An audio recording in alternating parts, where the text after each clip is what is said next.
در دوره سفر کوری به جمهوری تاجیکستان رهبر جمهوری تاتارستان فدراسیای روسیه رستم مینیخانov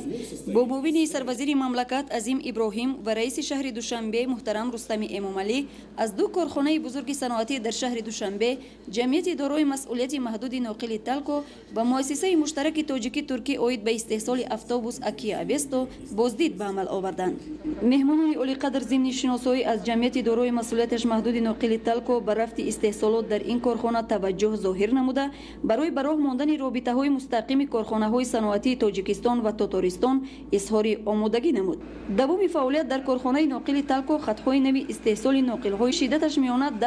10-35 کیلووات با بالاپوش سه قبطه پلی‌اتیلنی دوخته شده به راه مانده شده است که در بازار استحصالی طلبات خود را دارند.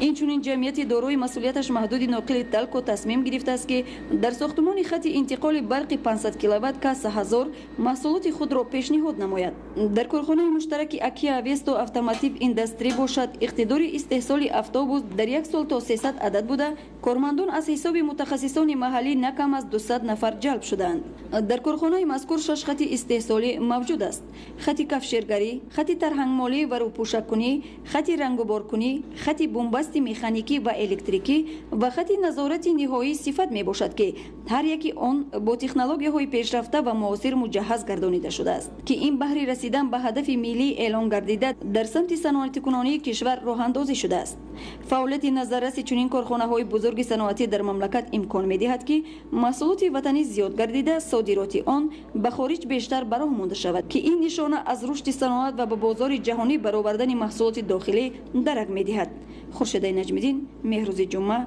دوشنبه، اخبار.